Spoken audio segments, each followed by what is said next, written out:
Hello friends, कैसे हैं आप लोग। सबको मेरा नमस्कार। सतगुरु कबीर साहब जी के अनमोल विचार और अनमोल दुहवे इस प्रकार। सतगुरु कबीर साहब जी का एक खूबसूरत सा दोहा इस प्रकार है। कबीर माया बेसवा, दोनों की एक जात, आवत को आदर करे, जात न पूछे बात। कबीर माया बेसवा, दोनों की एक जात, आवत को आदर करे, जात न पूछे बात। इसका अर्थ इस प्रकार है। सतगुरु कबीर साहब जी कहते हैं, माया और वेश्या की इन दोनों की एक ही जात है। इन दोनों की अलग अलग जात नहीं होते, क्योंकि इनके काम ही एक तरह के, इसलिए इनकी एक ही जात है और एक ही इनका कर्म है।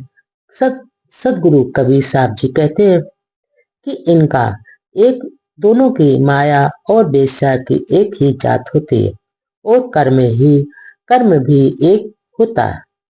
इसलिए ये दोनों पहले प्राणी को लुभाकर, मनुष्य को लुभाकर, इंसान को लुभाकर, लालच दिखाकर उनको पूरा सम्मान देते और उसके बाद जब वो सम्मान देते और उसके बाद जाते समय वो बात भी नहीं करते।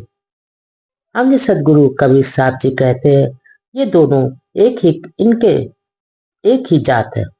इसलिए प्राणी को आते समय पूरा सम्मान देते, परंतु जाते समय ये उनसे बात भी नहीं करते और चुपचाप चले जाते। आगे सतगुरु कबीर साहब जी का एक और खूबसूरत सा दोहा इस प्रकार है। कामी अमी न भावे, बिसको ले बेसोद, कुबुद न भाजे जीव की, भावे जीव पर मोद। कामी अमी न भावे, बिसको ले बेसोद, कुबुद न भाजे जीव की, भावे जीव पर मोद। इसका अर्थ इस प्रकार है।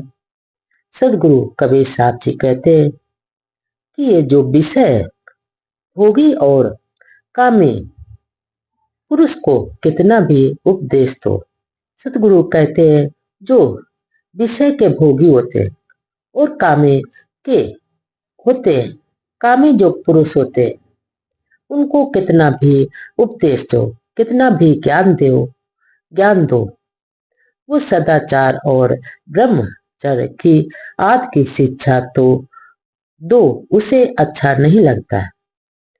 ये दो ऐसे प्राणी हैं कि जिनको कितना भी उपदेश दो, कितना भी ज्ञान दो और सदाचार ब्रह्मचर्य की आदि की शिक्षा इनको अच्छी नहीं लगती। ये उनको गलत ही साबित करते रहते और वह सदा काम रूपी विष को हमेशा ढूंढता फिरता रहता है।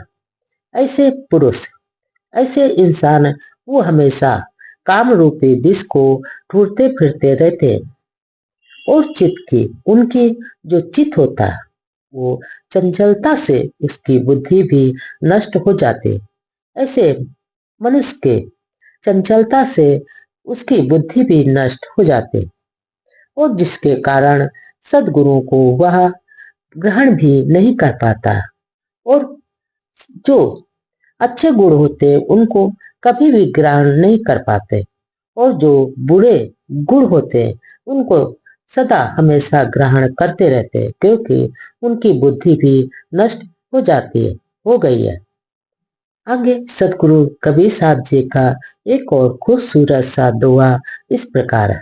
कुमत की चिचेला भरा, गुरु ज्ञान जल होय, जन्म जन्म का मोर्चा, पल में डारे धोय। कुमत की चिका चेला भरा, गुरु ज्ञान जल होए, जन्म जन्म का मोर्चा पल में डारे धोए। इसका अर्थ इस प्रकार है। सदगुरु कबीर साहब जी कहते हैं, अज्ञानी मनुष्य कीचड़ रूपी शिश को डूबा रहता है, हमेशा डुबोता रहता है। जो अज्ञानी होते हैं वो कीचड़ रूपी में शिश डूबा रहता है और शिष्य अज्ञान के अंधकार में हमेशा भटकता रहता है। उसको कहीं भी रोशनी, ज्ञान की रोशनी नहीं दिखाई पड़ती, जिसे सदगुरु अपने ज्ञान रूपी जल से धोकर स्वच्छ कर देते हैं। आगे एक सदगुरु कबीर साहब जी का एक और खूबसूरत सा दोहा इस प्रकार है। जाका गुरु है अंधेरा, चेला खरा निरंद, अंधेरे को अंधा मिला पड़ा काल के फंद। जाका गुरु है अंधेरा, चेला खरा निरंद, अंधेरे को अंधा मिला पड़ा काल के फंद। इसका अर्थ इस प्रकार है।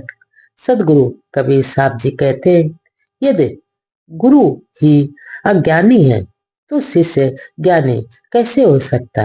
कदापि नहीं हो सकता। अगर गुरु अंधा है, ज्ञान नहीं है उसके, अज्ञानी है, तो शिष्य ज्ञानी कैसे हो सकता? और शिष्य महा अज्ञानी होगा तो जिस तरह अंधे को मार्ग दिखाने वाला अंधा मिल जाता है, उसी तरह गति होती है।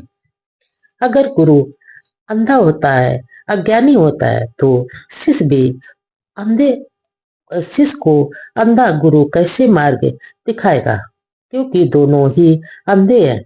जिसकी गति कैसे हो सकती, जिसको ज्ञान, उसको ज्ञान कैसे मिल सकता है?